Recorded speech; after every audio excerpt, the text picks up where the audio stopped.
bed. And in the middle of the night, I Jeffrey. asked a shivering Jeff if he'd want to come Took up. a little. Took a Jeff little. never slept with us. Took a little. Yeah, he did. He slept on the floor. No, I'm talking about our wedding night. Eddie's wedding night. A wedding You were at the night. Ooh, he hotel. just said our wedding night. My wedding night, No, right? Jeremy, you left like... Yes, I left, but I he went for a literally walk. slept in the bed. Just he parked. No, I and he had to remember go what for a happened. walk. I was the only sober one, which is a shocking development, I know. Brandon, you can't see my face. I don't like it. Let's just go for it. All right, let's try. Go for it, man. Go for it. Merry Christmas and welcome to season 3. Merry Christmas. God damn, I'm sorry. I gotta start again.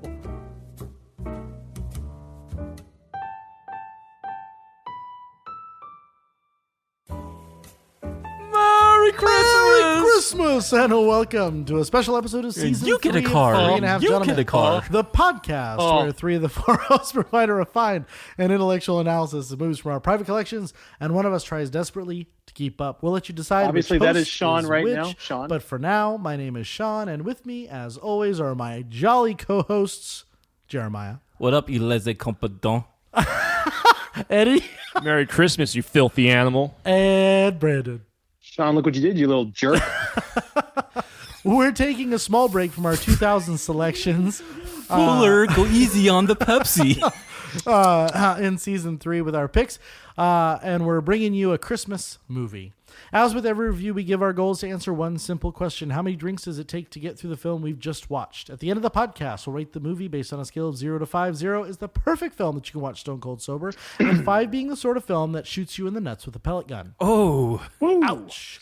In addition to our review, we pair our selection with a cocktail that we hope will enhance the viewing experience. This season, we want to focus a little bit more on the cocktail, and we have a delight this evening.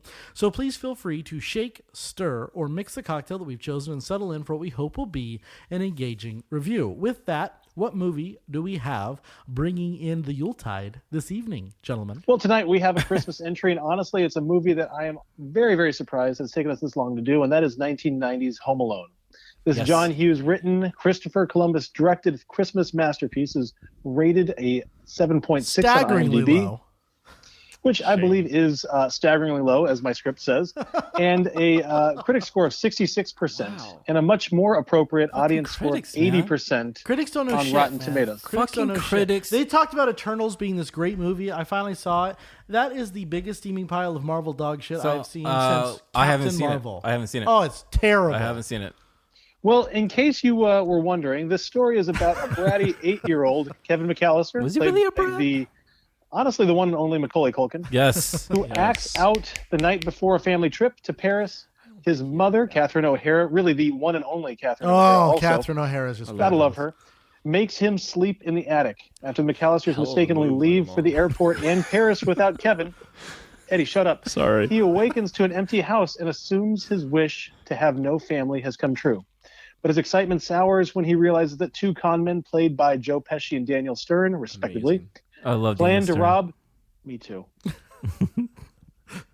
Plan to rob the McAllister residence, and that he alone must protect the family home. The cast is rounded out by the 2 late and great John Hurd and John the one, Candy. the only John Candy. John Candy. The one and only Fuck. John Candy. Which was just, I mean, just incredible. First impressions, Jeremiah. Before we get into our cocktail selection, let me get that Get that cock cocktail back out your of the throat. mouth.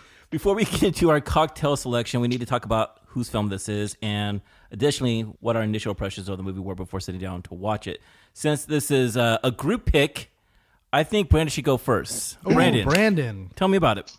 So this is a movie that I think I, along with all normal people who don't watch Die Hard all the time for Halloween or Christmas or whatever the hell, this drink has already got me.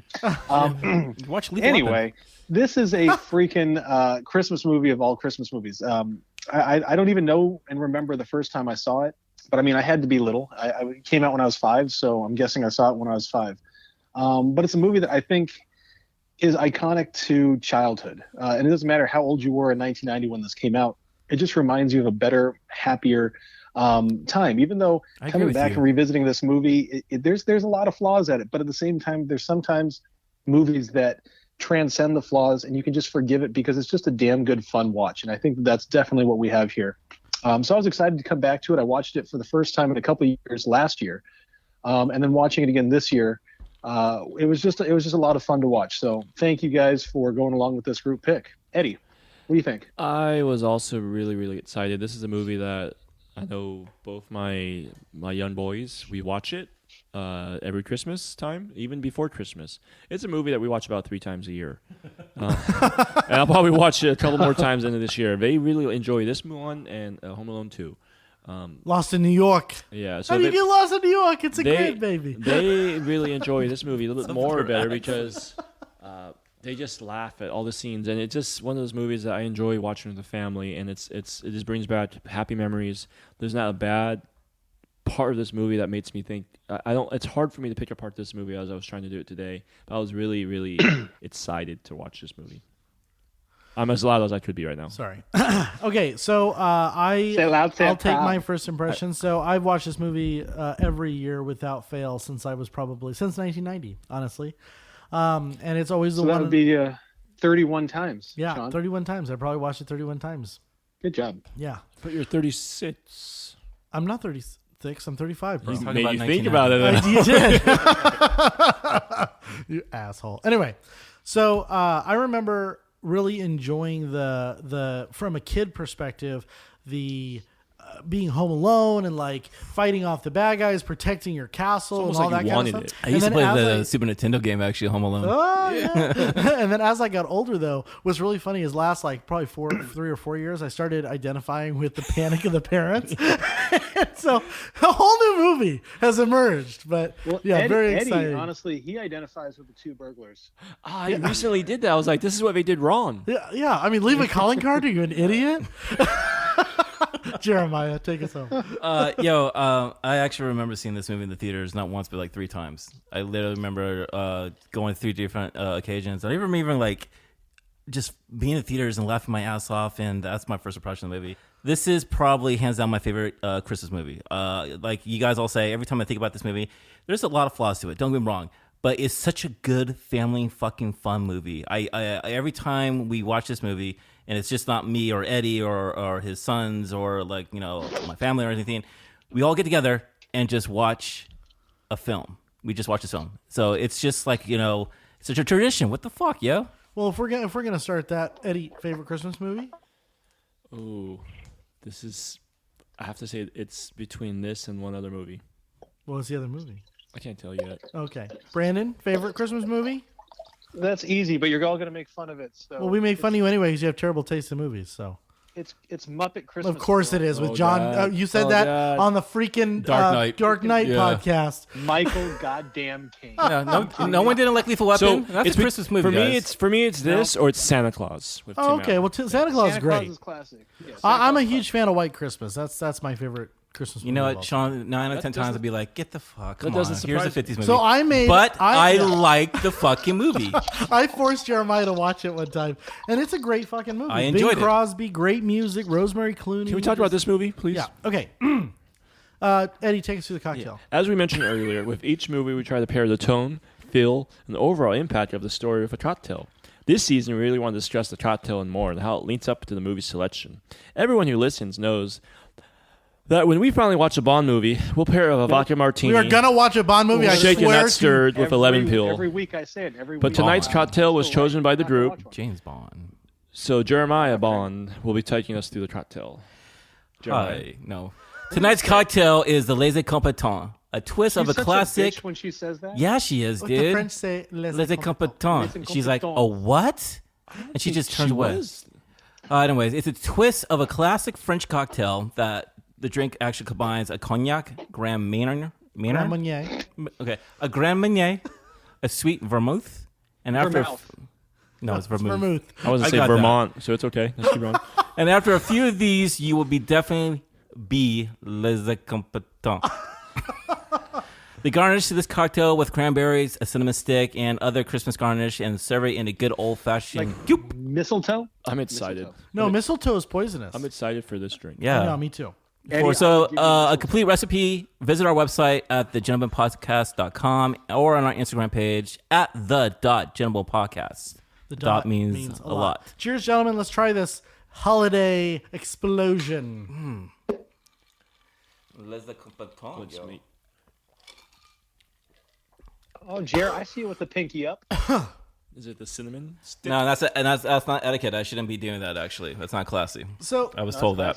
So it's very whiskey-y. It's cognac. I taste a lot of cognac. There's a lot of cognac. It makes in me there. think of the grandfather that I never had. I think somebody put too much cranberry in mine. I taste a lot of Grand Marnier. Grand Marnier. That's the orange. That's the citrus. I like mine heavier. Taste. Too much cranberry. Too many. Yeah. Okay, Splash let's a talk little about Home Alone. Okay, so I want to start. I know I always want to start somewhere. Of course, I want to you always start start. with that fucking house and how incredible. So my favorite part of John Hughes scripted movies is that he has no idea how normal people live. So this is like Chicago, right? So it's like Chicago in the winter, and this is like the house. nicest upper middle class home that you've ever seen in your life. The neighborhood is fucking stunning. Brick houses. Everyone's decorated to the nines. I feel like seriously being a poor kid, where our family was just poor sometimes. I mean, they are going to Paris for. It was just like you just see that, you're just like, fuck, they must be live the high life. And I'm just thinking to myself, what does mom and dad do for a living? They have 5 kids. I love that because my first note in the entire thing is "damn that house." Yeah.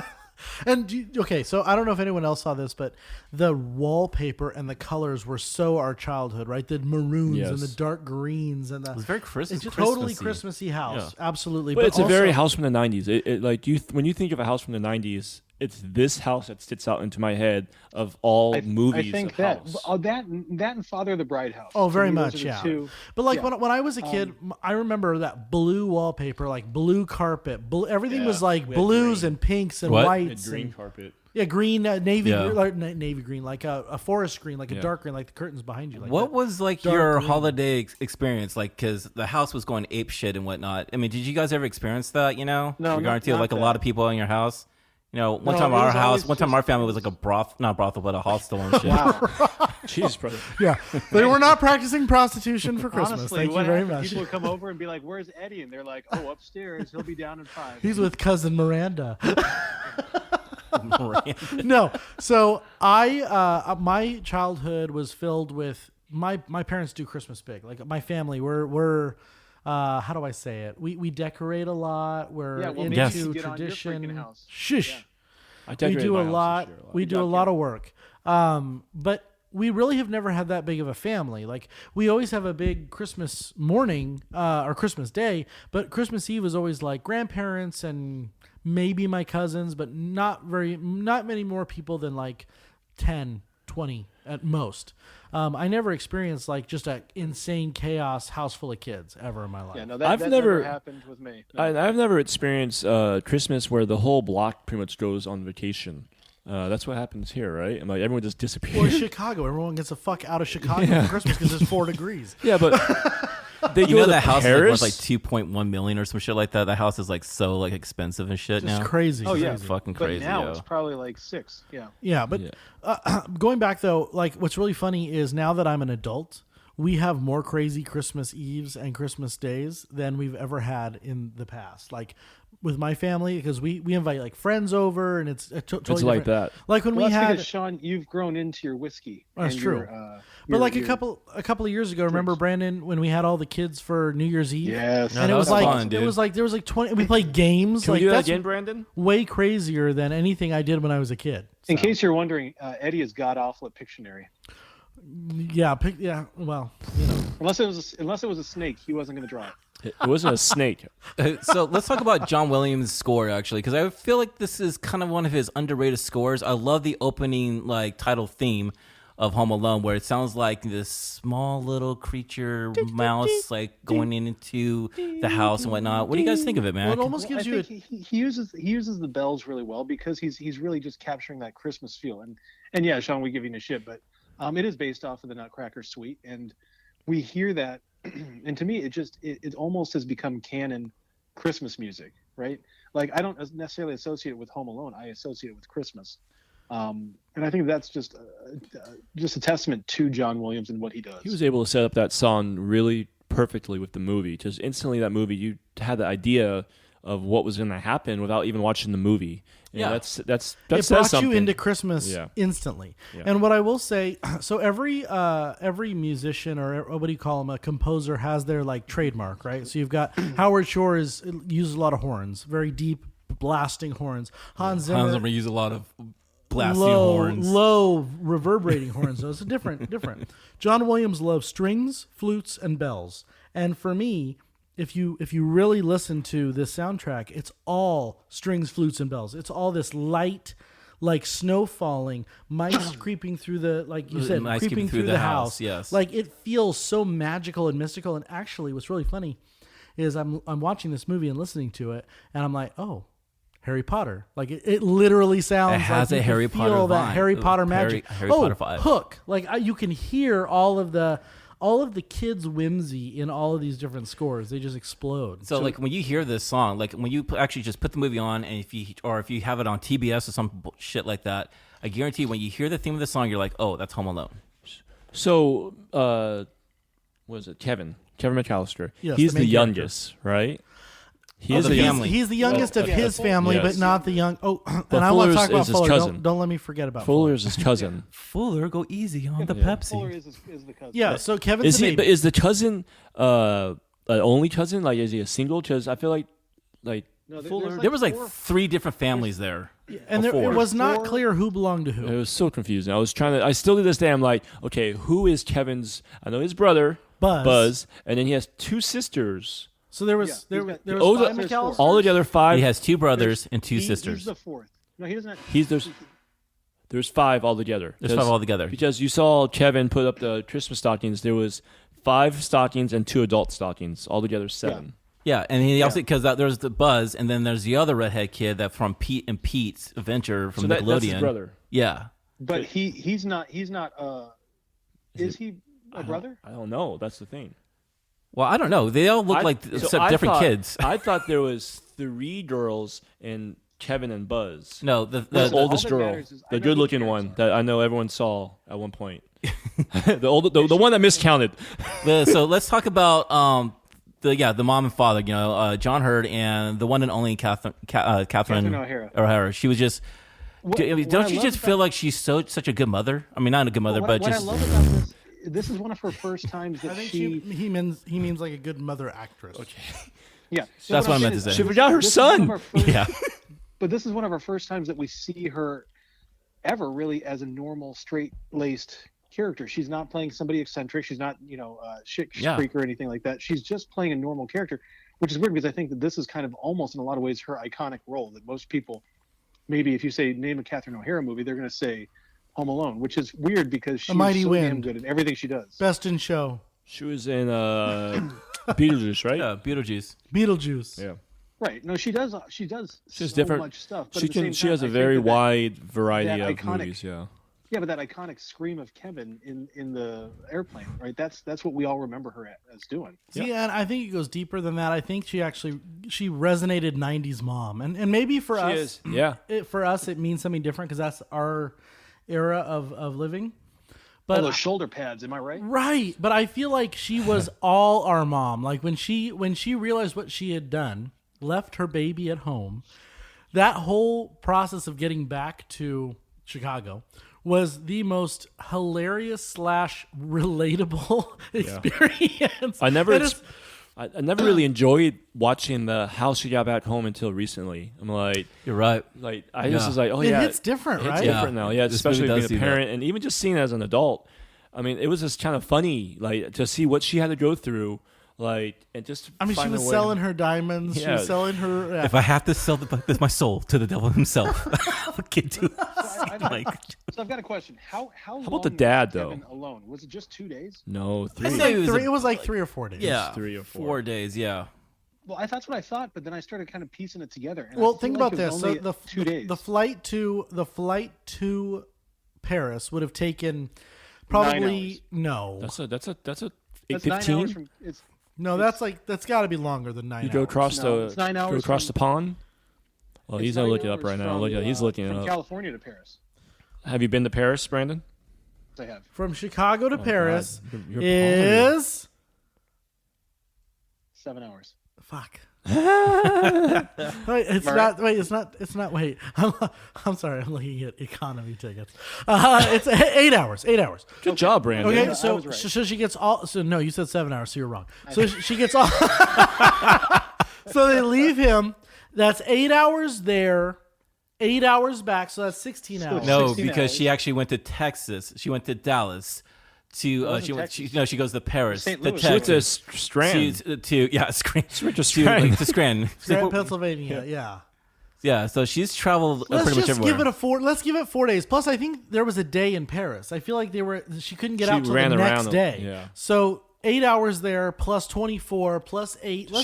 She had to stay at the airport. Let's roughly say it was 4 days that they were separated. Yeah, but a lot of shit happened the in 4 question days. is like, how do you forget your fucking kid? Okay, I'm going to tell you right now that, No, this that's is the most a realistic real. part. Yeah.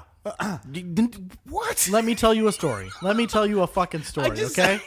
So Come on, dude. So on Christmas, the difference is on Christmas, no. In other scenarios, when maybe possibly. So I'm at a volleyball game. Wait. He went to a volleyball game at Riverdale High. Okay. Riverdale High.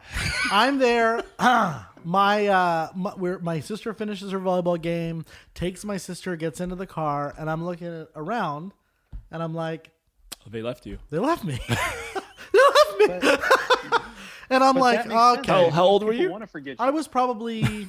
9. I remember you telling me. I want to say 10? I was probably like 8? 7, 8, 9. About Noah's You were age. Kevin's age. Yeah, That's Kevin's second age. grade. I was or first Kevin's grade? age. And after 6 weeks, he And came so through. I went all the way to a payphone, and I don't know if you remember this when we were little kids. This is non-existent today, but you used to do a collect call. Yes. But you say, come pick me up. Yep. Yeah. 1-800 collect. 220 or whatever. Yeah, something. Would you like to accept the charges from? Come pick me up. Anyway, I call, and my mom was almost home. She had no idea that I was still there. Dang, and she dude. turned around. She came back and got me. I'm just saying, this is a rational, reasonable thing. They're in a hurry. They're late. They're trying to get to the airport, and that But bitch here's- did count. And that weird neighbor kid was in the back of the van. Looks just like him. Okay, His buddy. have you ever noticed? It gets better that when he spills the soda, right? They throw out his ticket. They throw out Kevin's Yeah, ticket. that's true. Everything worked out perfect. Like John Hughes. It was a when he wrote beautifully this written movie. It was literally. Just- It was perfectly constructed because it's so plausible. There was no for extra ticket, so they would have knew right away. So, question: do you remember seeing that kid who's actually just like snooping around the neighbor's house, and he's just like, "Hey, I'm from Murphy, like the I'm the Murphys. Murphys from the Murphy families." We're You going- know, we're do you ever going to see that Orlando. scene where he's actually like, like? Playing with that Yeah, shit. I was happy that his house got flooded. But no, do you ever see the scene where he's like talking to the guy, and the guy's like, "Gee, kid, I don't know, hit the road," and you literally see the kid lip read his lines at the same time. You never seen that part? No, I did So he not was notice like, that. "Geez, It's the kid, funniest hit thing. the-" I've seen it since like fucking like almost 25 years of don't it, ruin my and movie. he always lips the guys' like lines to the guy because I guess he couldn't fucking read it or something like that. The guy, or he was trying to time it himself. No, it was just like, "Gee, kid, I don't know, hit the roads." He's literally lip reading. His I'm going to lines. digress from the movie for a minute and ruin Lord of the Rings from you. So I was watching not a podcast, but like Josh Gad had this thing during COVID where he had the whole cast of Lord of the Rings on. And you know where Sean Bean says that famous line, "One does not simply walk into Mordor at the Council of Elrond." Yeah. The reason he's looking down is because he was given that speech the morning of, and it was taped to his fucking leg. And if you watch it now, you're like, damn it. I'm going to tell you another thing about Lord of the Rings, and we'll get back to Home Alone, okay? I was God. listening to someone about Elijah Wood, and he said that everything was voice dubbed. Every fucking line. Can you fucking believe that? That's torture. No, So, I don't believe so then that. is it not the mom's ruins my- fault? that ruins Is my is childhood. it less? Should the mom have done that? What do you mean, done what? Gave her is that her niece? I guess you can say. Yeah, it was older her niece. Like Yeah, the job, the trust head her, count. She's freaking an adult. Well, so here's my thought. Kevin is not young. Second Kevin- grade. He's 9. Kevin Second is grade. capable. 8 years old. No, he's not. Kevin is capable. said he's second grade. of He's 8 years being old. watched by his adult or his older siblings. Therefore, there's no reason why a parent has to be now. I would be there because I'm a panicked person and I want to make sure. Well, everyone I mean, gets come the on. party. You see him like thinking about everyone. It's like, Kevin, you're such a disease. You know? Did you feel bad for Kevin? You feel bad for Kevin. Was that Everyone's all always Kevin's picking on fault? him, I thought you Kevin know? was I kind don't of a feel prick. bad for Kevin. I want to go off on a rant. Brandon, I'm going to about feed how you to my I don't- tarantula. I know. I will talk about it. Sean, go ahead and finish, but then I want to go off on a rant. No, I think Kevin's a prick. Go ahead. I'll listen to your Kevin rant is in gladly. second grade. He's a little jackass. You don't Here's think the Buzz is thing a that- dick? No, Buzz is an older brother. No. Buzz No. is a fucking Buzz is a dick, dick. and I'll get more into Buzz about it after Brandon here. So listen. What I noticed, maybe this is because I was watching it with my kid, and I'm watching it. He's laughing, and I'm like, literally every 2 seconds of the first quarter of the movie, I kept looking over at him and being like, "You don't talk to people like that way. You don't talk to us that way." Like literally every single person in this movie is an asshole. Like literally the mom, the dad, the kids, the Kevin, the robbers, every little person in this movie is an asshole, and Kevin maybe more so than anybody. I agree. But that doesn't take away from my love of the movie and how much I enjoy the movie necessarily. But it does frustrate me because we talk about Christmas movies, and literally one of the tropes about Christmas movies is that there's always this redemption, right? And it kind of comes from Christmas Carol from Charles Dickens, which is made perfect with the Muppets. But it's Get this off the idea that you Muppets, have bro. You're somebody- the only one who Not a likes bit. the Muppets. Not a bit. Love it every year. I watch it. So Anyway, I want to say something after you. here's the thing. No, shut up, Ed. Hurry up. Because here's what we see. Shut up, Ed. Hurry up. Is that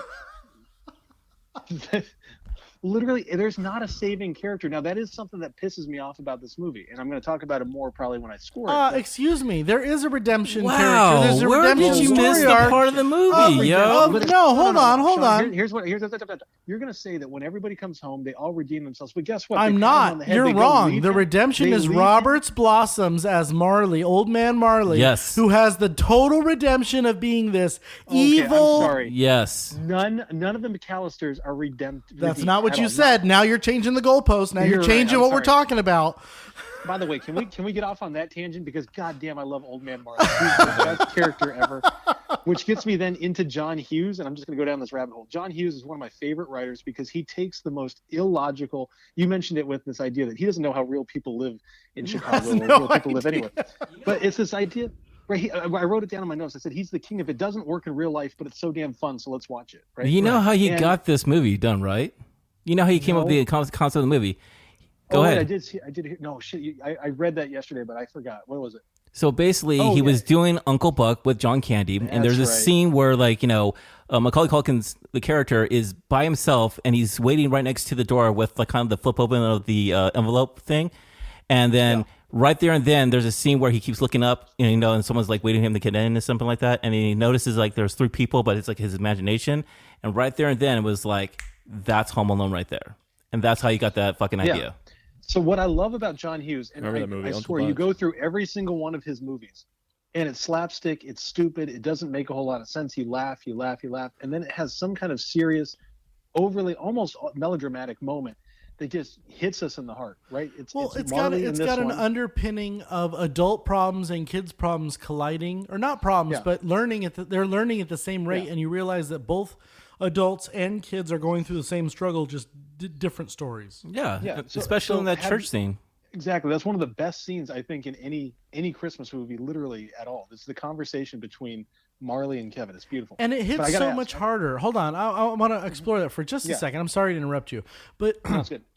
I always thought that was a slow part of the movie when he goes to church and sees old man Marley and, oh, look, my granddaughter, I don't get to see her that much and all this stuff. And it hits then we so grow much up. harder As a kid, as it an was so adult. 'Cause slow, it's yeah. like, oh my God, like how many families are separated at Christmas or have beefs that create this A beef for something for stupid. something so stupid. And I don't mean to diminish beefs. I'm not trying to. Sometimes it is. It's Sometimes true. it's significant, but so many times, like I remember in my family, and everyone's dead now, so it doesn't matter. But like my aunt had a problem, or my uncle had a problem with my aunt because she wouldn't make the kids hug her at Christmas because she was a big lady and the kids were scared of her. And she's like, "That's okay. Like you don't love my kids," and that separated our family for like I want to say like 10 years. Like that stupid shit just ruins the dynamic. And all you want is wish you can get those years back. Right. And Yeah. it's just, and to me, that's what I'm thinking about when he's sitting in the church talking about his granddaughter and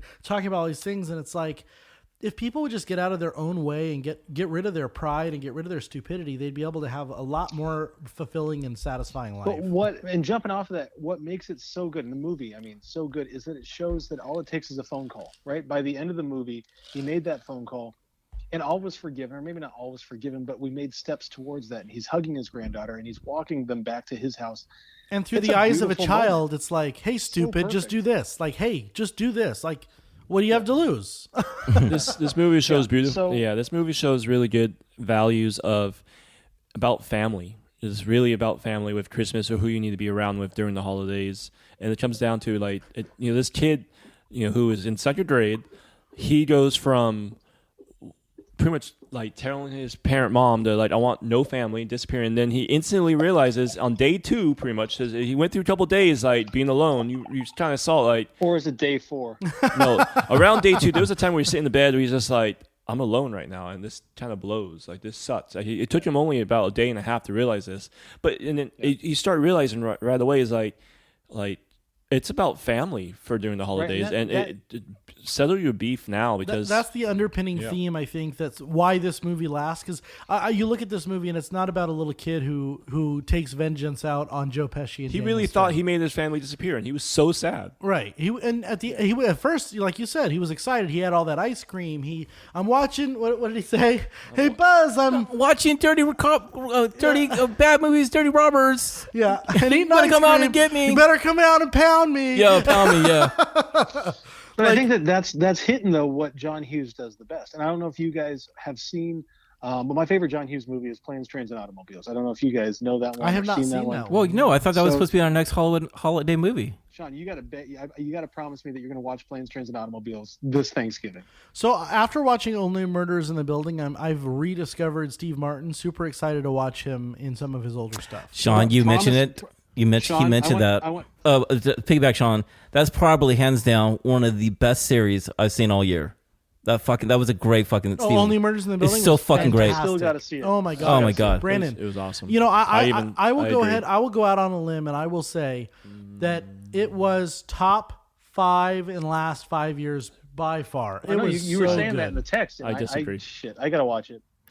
So let's talk about 10. Frank and how much of an asshole he is. So I want to talk about how. Oh, Can I do Frank. it? You know how Frank. Let me get to this before you Go go, ahead, bro. Frank. So Yeah. Frank actually, if the original screenplay, he was actually supposed to be the villain of the whole movie. By the way, Murph?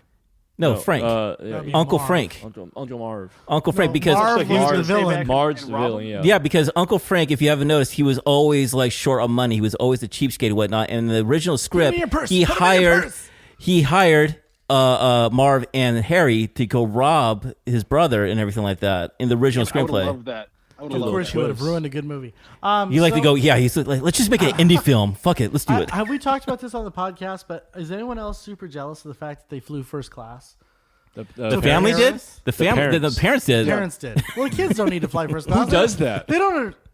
Does No, that really since- happen? since Oh I my saw god, it, have you there's never a- flown first class? No, but No, the I've parents never. go first class and you Oh just send fuck your yeah, eight I'm gonna kids do in it. the I back. guarantee I'm gonna do it. Absolutely. You would have had a. Oh my god. He's he Why probably would has I a- waste he- money? I have Well, never- Sean children uses flying traveler first checks, class. okay? You've never. Okay. You don't have First kids, class- do you? Oh no, that's why you'd never put them in first class. Brandon, did you get don't that? understand. First Oh, I class got it. is magic. Break that up. There is no better experience in a plane than for. I've never flown first, but I fly business. I flew business. There is. I flew business to London and I flew business to Italy. It is without a doubt the most incredible experience, and I it would agree. be wasted on a child. No, I'm saying is you can never fly first class as a parent unless your kids are at least in the teenager age. Oh fuck that! Put it this no. way. Since you 1990, can I've can't won- send, No, I you can't believe send that. your second grader and your fifth grader if they had and a seventh grader. 17-year-old cousin, absolutely. So I'll pay her. no. We high class You're people. We let Philip take care you're of that parent. the Just kids. send your kids in the fucking. Fuck yeah, That's with the so fucked with the up. peasants in the back of the plane. Oh, see, I'm back there with my kids. I'm back there with my kids dealing with your fucking kids. Yeah, that's sounds like you So need a first let's class talk about ticket. let's talk about this movie. So seriously, watching this movie, I think this movie introduced me to every Christmas song I can probably know in the world because Oh my of God, this fucking Mannheim movie. Steamroller. Like everything. Mannheim Steamroller. Am I right? I mean, Mannheim Steamroller is fantastic, but if you also look at the I'm dreaming of a white, the one Yeah, you got the where he Bing puts Crosby. his, well, Yeah. no, it wasn't Bing Crosby. It was a totally different version. And you also have it was not No, it was not Bing Crosby. But who was it then? It was I want to say it was who was the White Christmas version? It was and I want to say it was like Bill Weathers or someone French Oh, Sinatra. Okay, I can see that. Sean, this is your era. You should know your shit here. Way to drop the ball. The one thing we need you. If this has to do something with a glass of scotch and 50 music, this is all yours, dude. For the longest time, If this is before Brandon, movies got good, then Sean is did you all never? It was the Drifters. I was gonna say. I was like pretty sure. Brandon, You sure it wasn't the Polka Kings? did you Polka, ever polka, look? Polka, Did you Polka, ever look? Polka, Did you ever look for that movie to watch? What movie? The movie What? that Kevin was all about in Home Alone. Angels. Never there, what is bro. It's not a real movie. I always look No, for it. it was Heavens and Angels. No, it's Angels with Filthy Souls. Angels with Filthy Souls. But Yeah, they part got two. this one's called Angels with Filthy Faces. Yeah. I always looked for it when I was younger. I was like, this is not a real I movie. thought that was a real movie too, man. Yeah. So hey, I want to talk about this, but I also want to talk about the two robbers. Now, the only problem with me is some of the casting with Joe Pesci and Daniel Stern. Watch your It would fucking have been mouth. it would have been better with Brian Cox. That's No. all I have to say. Brian Pesci. Cox and had to get it in Keanu Reeves. No, because Point Break Bro, sucks. not cool. No. Joe Pesci was awesome. Wait. Dude, Joe Point Pesci Break and Daniel sucks. Stern are fucking great in this movie, dude. Okay, so They're so Daniel good. Stern. This is the first time I saw Daniel Stern. Then I saw him in City Slickers 2, and then City Slickers 1, which Oh, City two Slickers of 1 the is most- such a disappointment. no. dark movie. Have you seen it? As me an and adult? Kim, me and Kim watched it like Oh. 2 years ago, and I was like, "Oh, this movie's great." I remember it being so good, and we watched it, it's and it so was like, fucking heavy. "Oh wow, this is not Very good heavy. at all." He was It's actually not a comedy. It's very he was the heavy. voice At for all. Kevin Arnold on The Wonder Years. If you didn't know that, Who? Daniel Stern? Yeah, I saw never that. saw that. Fred I Savage. didn't either. But Wow. What the fuck, Listen, guys? They're remaking Daniel it. Stern. They did Daniel with Julie Stern is a '90s god, though. I mean, Yes. he's one of those characters. Well, or those Rookie of the actors Year. that just I literally mean, play, right? yeah, he was fantastic. And I guess what I loved about this is that they were silly. Like him and Joe Pesci were super silly, super over the top, not very vindictive. I mean, who spends their whole Christmas Eve trying to take down a kid? After you find out he's a kid, like the house, like would've been there go right away. rob other fucking houses. Why are Dude, you? my favorite focused line in on the world? cows, He's you know? just But like, that- he's alone. He's a kid. That's right, kids. Kids are stupid. It's the stupidest fucking line. No, but they waited till the dark, right? And say, let's wait till nighttime. There's no one on the street. Why just do it right away? Well, just go rob other houses. Just cut your losses, skip it, and move on. Or just rob the house with the kid Sean, in it during the his house daytime. is like yours. It's so full of priceless artifacts. Oh Dude, no. You can't fence Sean, my artifacts. Sean, that house is the Silver Tuna. That's the reason why he actually did that whole neighborhood, man. Yes. Come on, dude. Yeah. So wait. I want to go back to the beginning of the Silver movie. How realistic?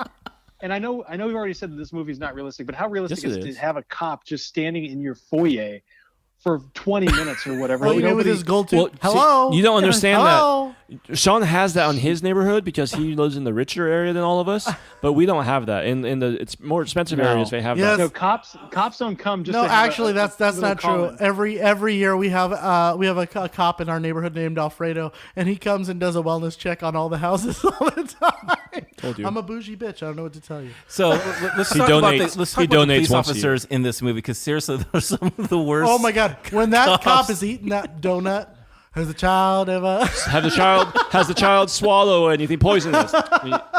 And then knock on goes, the window. "Marge, Back to you, pepperoni one." Marge. With the crazy lady. Back to you, Marge. With the crazy lady. But I like how the cop goes in and he's just like, there's no one here in the house. Mind you, the lights are all on, by the way. Yeah, there's no one in the house is house. secured. Why don't you just have them go check their kids again, you know? Count their And that's kids. it.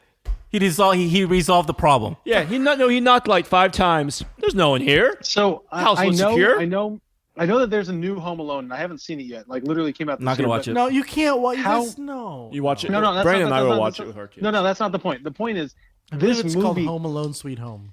this movie though couldn't happen nowadays Nope. because they would be like Instagram, they would be Facebook, they would be. Well, No, instantly, as soon as Literally Kevin would wake everything. up, he would text his yeah, mom, he texts "You his left mom, me. Hey, hey, by the way. I'm here."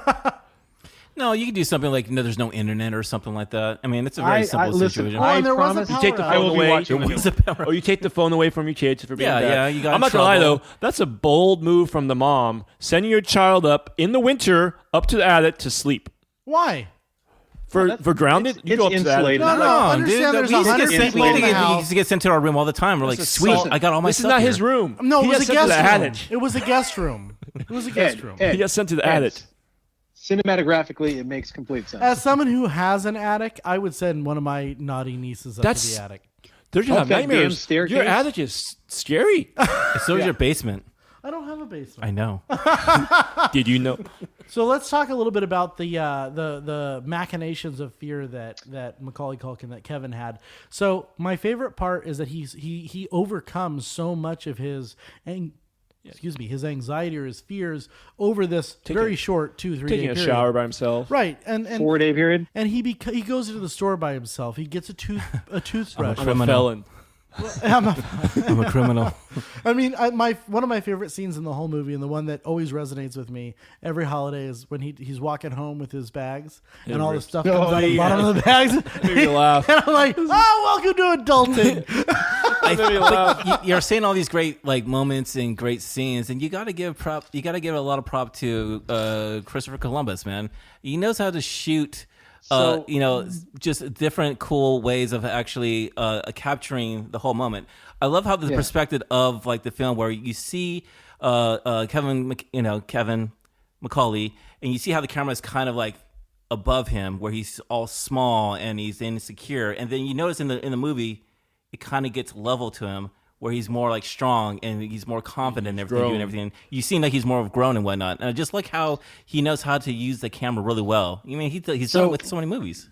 Yeah, okay, so I mean, Chris Columbus is honestly one of my least favorite directors. I just don't like him. Goonies is an example of that. Mouth. You hate Mrs. Doubtfire? You said you love Goonies? I love Mrs. Doubtfire. Listen, I think Christopher Columbus. Harry Potter, Chris bro. Columbus, Harry Potter. Chris Columbus. He's taking back on his word but now. the Gremlins? 2 movies that he. Gremlins. Young Sherlock Holmes. I'm sorry. Shut up and listen, because he did not direct. He did not direct Gremlins. Yeah, he that did. was Richard Donner. No, he didn't. No, that was wrote it. Joe Demis. Joe Dante. That's right, Joe not Dante, Richard Donner. yeah. It was Joe Dante. Yeah. Still. So listen, with the exception, the two Harry Potters that he did, the two worst. No. Chamber of Secrets is pretty good, dude. Can we move on from him?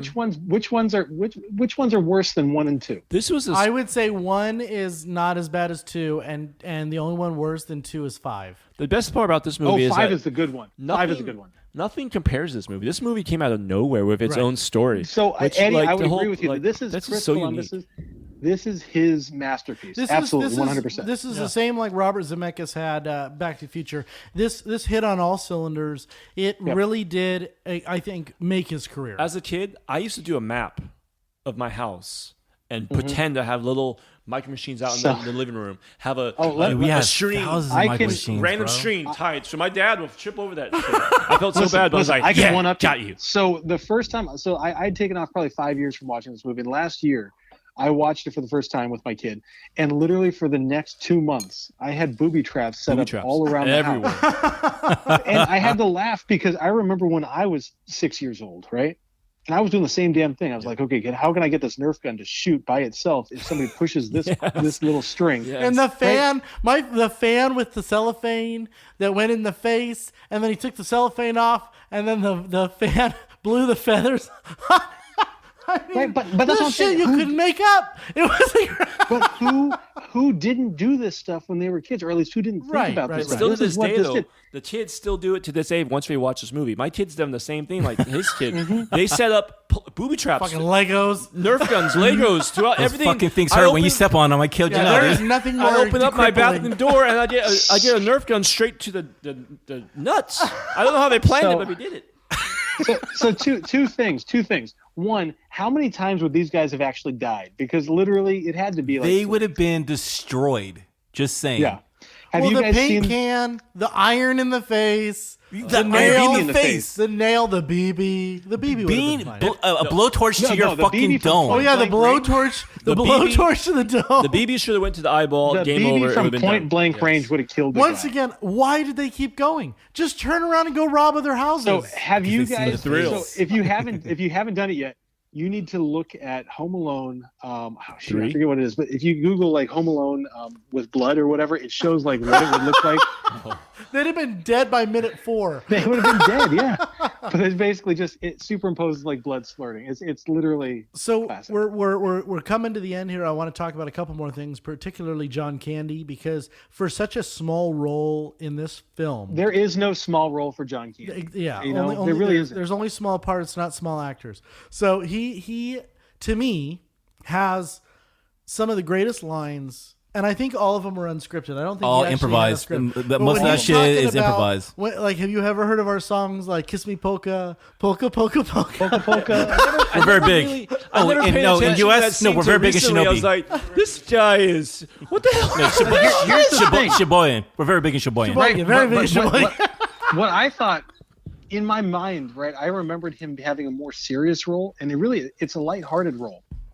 Well, Like he does talk. He talks her through, like, crappiness of being a parent. Which I mean, if you are a parent, like, you know the feeling of like, I'm just not good enough. And I think he's And trying to sometimes it's alleviate her guilt. Yeah. Right? So like, Right. anyone could have left Kevin home. Anyone would be, she's fighting her ass off to get back to him. The reality is that it's not her fault. It's just shit happens. And my problem is this whole backdrop of the holiday, right? It's like if it was a random Wednesday, she wouldn't be fighting this hard to get back but you can't be alone on Christmas. I'm like, bitch, he doesn't care if it's Christmas.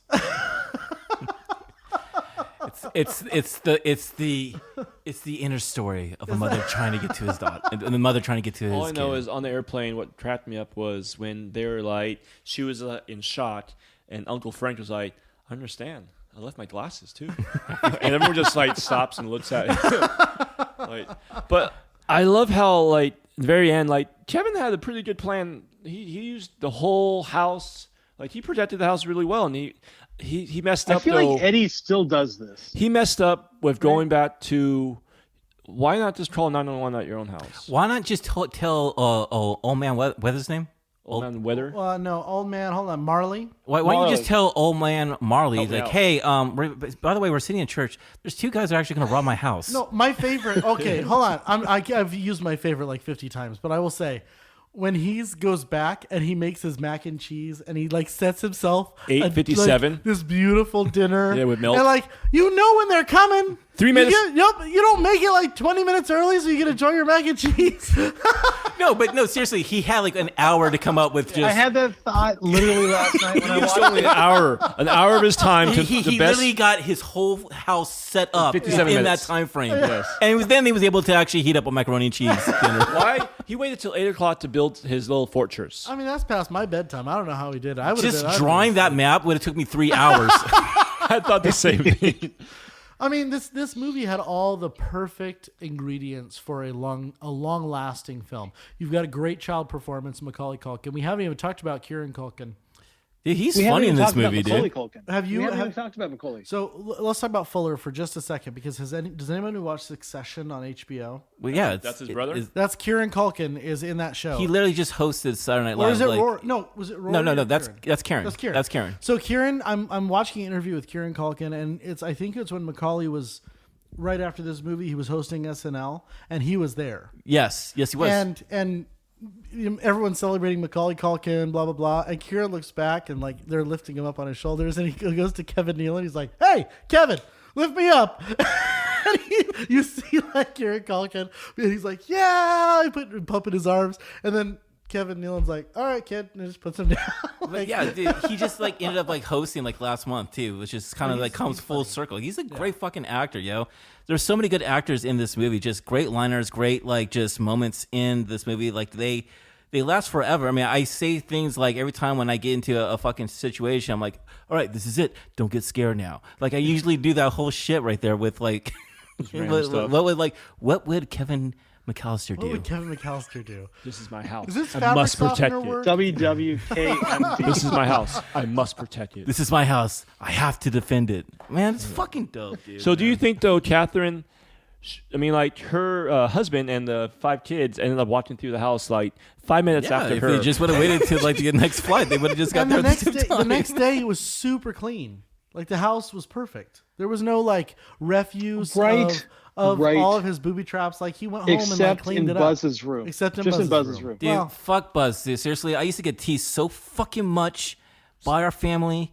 Yeah, because I was. You know, I was because Kevin I had on a your friend- buzz. did you have a girlfriend? No. Hey, that was actually a guy, by the way. If anyone didn't know it, like, no, that's a hidden gem right there. That was actually a boy dressing a girl because the director didn't want to make fun of a girl, by the way. Oh, Woof. Buzz, bro, he got away with that first one when he was like he was being a dick to his brother. So listen, we need to talk about Macaulay Culkin, who has just basically had just the shittiest life ever.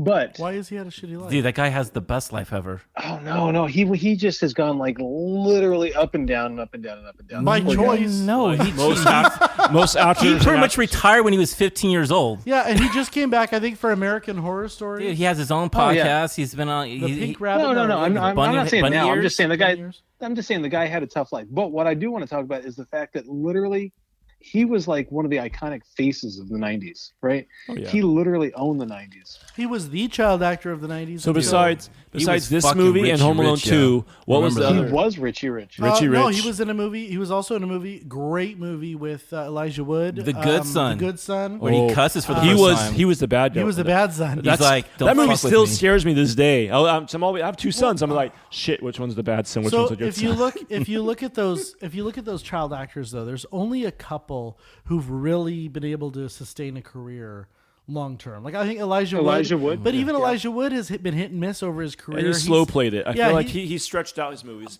Macaulay I feel Culkin. like Abigail Breslin, I think, is one of the Abigail that and the Breslin's been Fanning pretty sisters. good, but And like the Fanning Drew sisters. Barrymore's been pretty good. Yeah. Kirsten. Sean Astin, Kirsten Dunst, Yeah. like, It- but it's it takes different. a special like. I mean, look at like Jonathan Lipnicki, right? He was everything in the 2000s, and now he kind of Wait. doesn't. anything. Who's that? He was in like Jerry Maguire. And, Oh, that fucking yeah, kid? well, yeah. The little boy He was from in the Sixth one Sense, with too. Adam What about that Sandler. one? The Oh no! vampire one. So was Little it? Nicky. Hold on. Right? Yeah.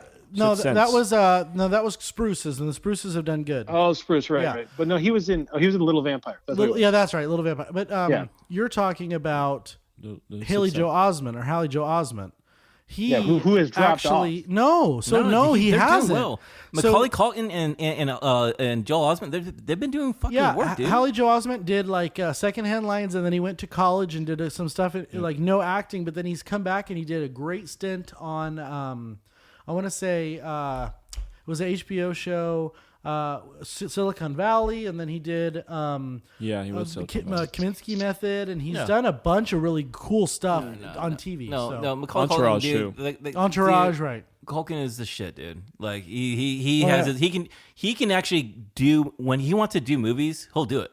That's just simple how he yeah, is, dude. he's I like. mean, look at his career out through the history, right? Saved, and he's peppered out a couple of good movies. I agree, but I think like he had his bulk of his movies were in the 90s and the early 2000s, and that was it. It was like 1990 to 1994. And he's right? like, I'm and that done. was it. Like, I don't need you He anymore. retired, Why not? dude. Like I retired. He got 20 million allegedly got 20 million for Richie Rich. I love Richie It Rich, actually though. made him Richie Rich. Richie Rich was bomb as a kid. Sean, shut up. And on that note, Now remember, we're called the Wet Bandit Podcast. The Wet Bandits. WET. No, I'm just playing. That brings us to the end of our review. Now it's time on the podcast where each of the hosts provides his score on the following scale. Sean Eddie? says, Hello, Eddie.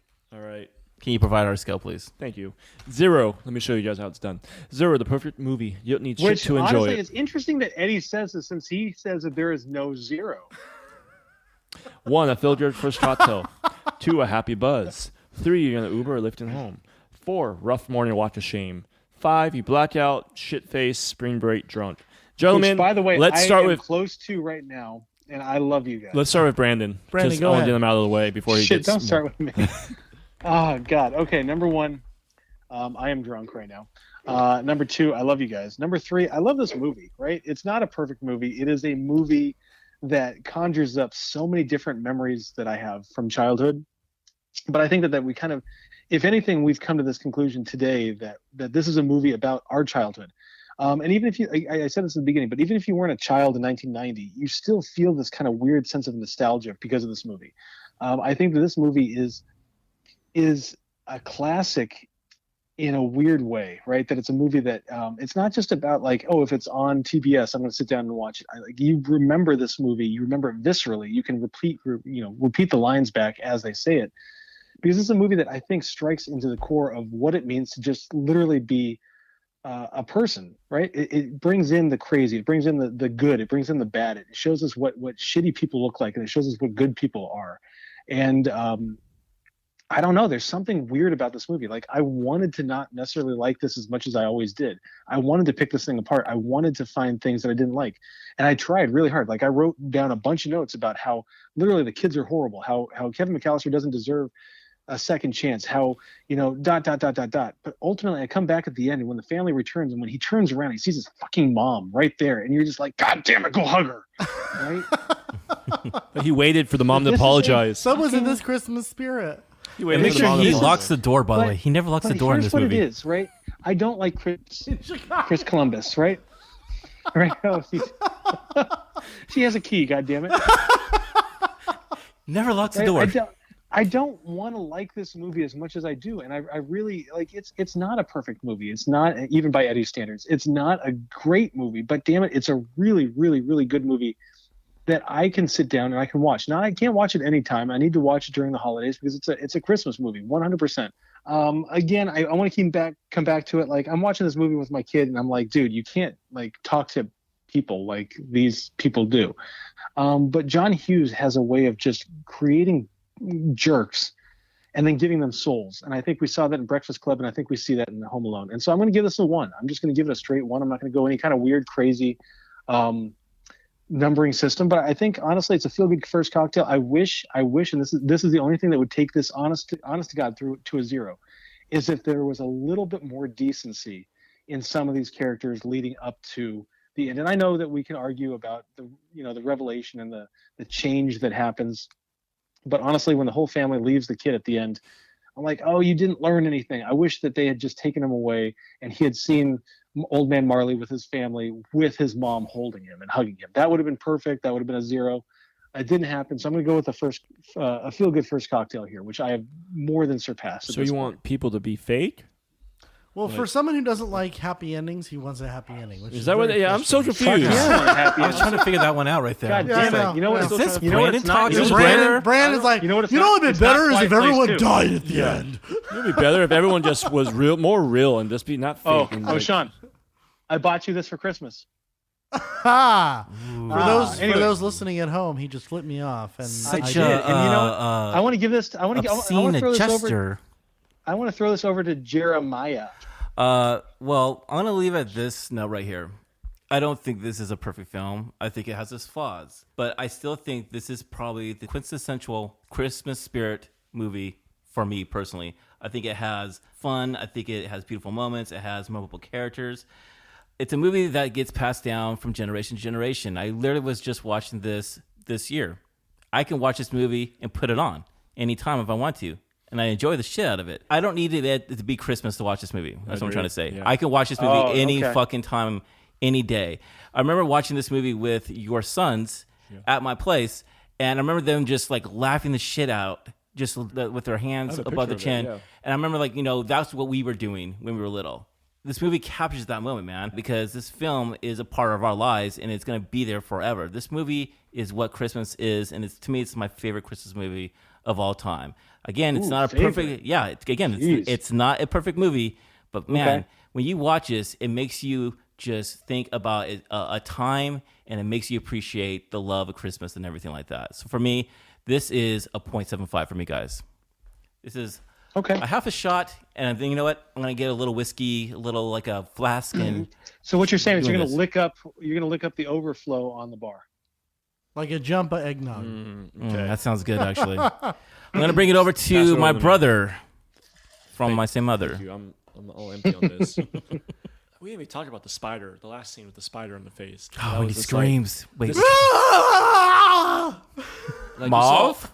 You saw a growth of just Kevin. I love this. So I'm going to just piggyback off of Jeremiah and also Brandon. But it takes a lot for a movie, like how Brandon was saying, for it to be on TBS, like, I'm just going to watch it on TBS. But it takes a lot to say, you know what, I'm actually going to go watch this movie no matter what every Christmas. Like, this is one of those movies, like, I'm going to go watch it.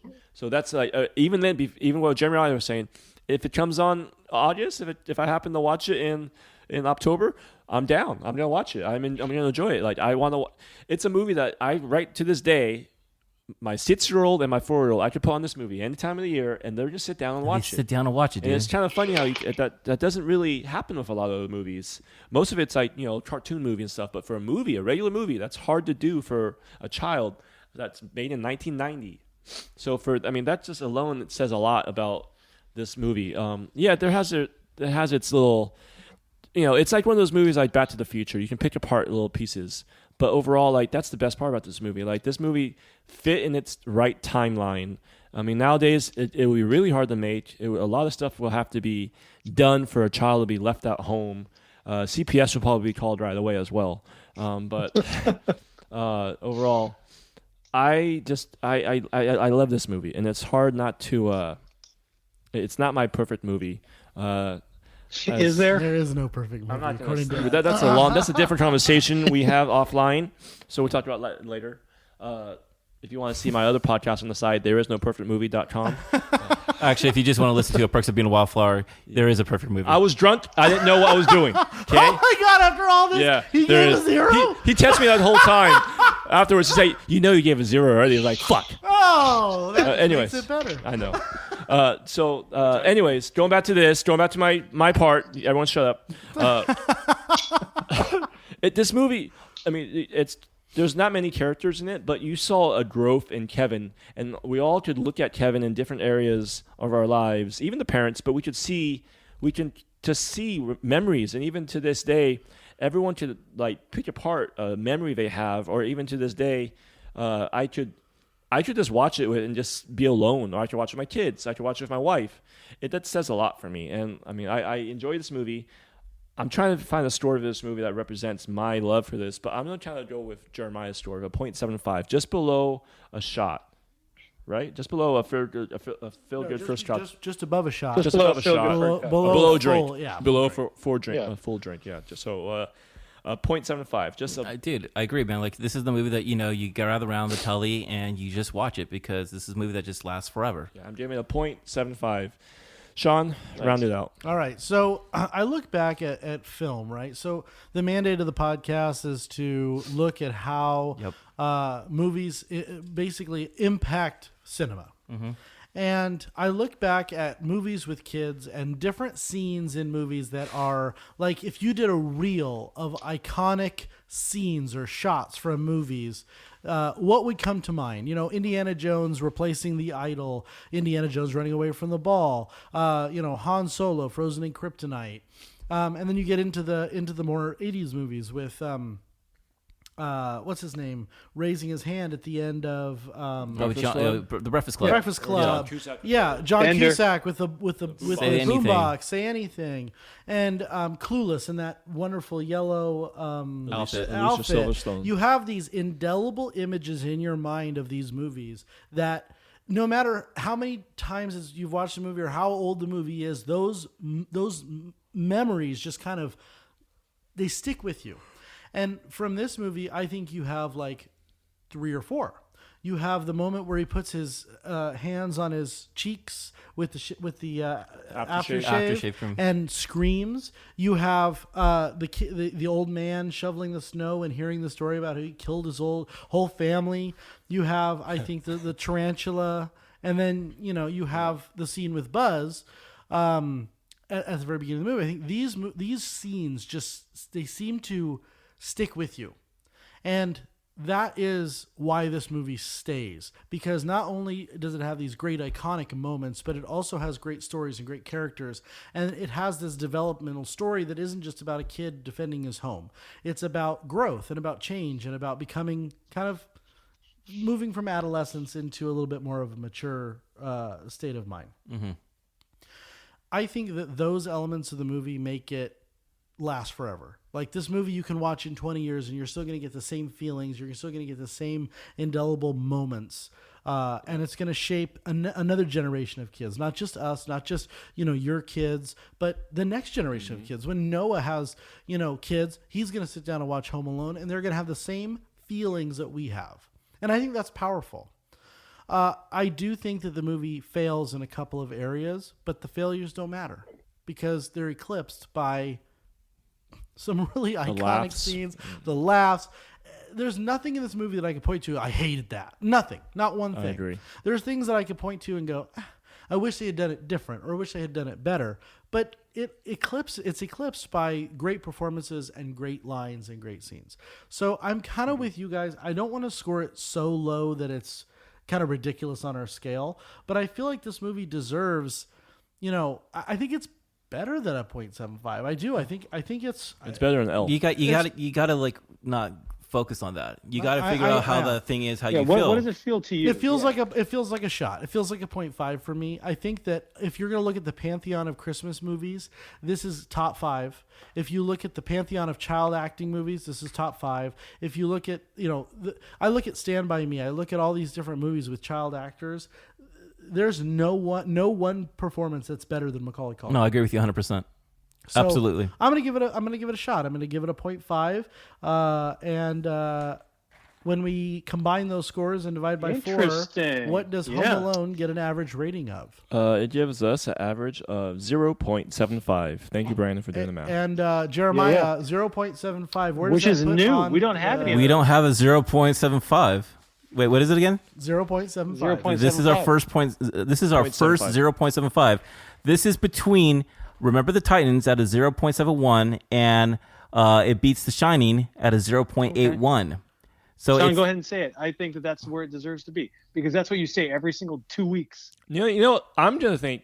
I think it deserves where it deserves where it's supposed to be right now. Well, let's put it this way. Elf is a 1.25. Elf is a 1.25. So it's better than Elf. It's better than Elf. Better than Elf. They're National Lampoon for Christmas Vacation. It's better than that Christmas Vacation. Yes. You know what else is better than, which is strange? The Ring? Is, Big Fish. I don't even remember hearing that podcast. It's also better than Die Hard and Harry Potter. But is it better than Halloween? Is it better than Halloween? Yes, it is much better than Halloween. Okay, well, Goddamn, I'm okay with that. You know what? If you ever read if you ever seen the director's cut of The Old Man, you actually see him actually stalking it, the neighbors and everything like that. By the way, I was wondering why was Old Man Murphy? Is it Old Man Murphy? No, Old Man Marley. Why was he in the Murphy's house? He was in the Marley house. Because he was saving Kevin. He was watching Kevin. Like, again, he's a serial killer. Yeah, he actually is. What is? He's Michael Myers. He's Michael Myers. You just never seen the director's cut of this movie. There's a reason why his son doesn't let him see his grandchild. You've never seen Zack Snyder's The Home Alone. All right, if you enjoyed our review or a fan of the podcast, we ask that you please subscribe wherever you're listening and give us a 5-star review on iTunes. I cannot express this enough. We need physical reviews, people actually to write that they like us or hate us. That's fine. But we really do appreciate the surge in listeners that we've had. I know Jeremiah kind of was really excited about the growth that we've seen this season with some better movie selection, I think. Different movie selection, more mainstream movie selection. It's kind of like the whole Field of Dreams, I mean, it's like, if you say it, it will happen. They will come. It will come. So we had asked you, please share this podcast with someone you think would enjoy it, someone who is into movies or just kind of wants to hear some funny banter between good old friends. This is what you're going to do. You're going to go with a group of your friends, and you're going to listen to one of our episodes. And all we do is talk shit, talk about movies, and make fun of each other and drink. So basically, we are friends. That's what we do. That's what we do. Wait, we're friends? Yes. Shut up, Ed. Whoa, bro. That wasn't even me. You can find us on Instagram at the.gentlemanpodcast. The dot means a lot. You can visit our website at thegentlemanpodcast.com. And we'd love to hear from you if you want to reach out by email at hosts@thegentlemanpodcast.com. Please tell me that Sean is talking too much. He's our fearless leader. Movie, Sean? Thank you. I don't even know. Thank you, Brandon, for paying homage to the actual host of this podcast. I'm drunk. Brandon, what were you Jeremiah, drinking? A daiquiri? No, is that a daiquiri? He's drinking Kirkland margarita. Dude, not even Jose Cuervo he's like Gold. seriously drinking like a fucking moonshine. Is it? Fucking whatever he's doing over there. He made it in his toilet bowl and shit. And he's like fucking going crazy right now. Jeremiah, what's our days. next movie going to be? What is going to be our next Christmas movie? Oh, are we doing another Christmas movie? Fuck yeah. Okay. So thank you guys for listening, and we'll see you in 2 weeks. What's going on? With the holiday. The holiday. See you guys. Be good people. All right. See you guys. Cheers. Be safe. Was this our best one?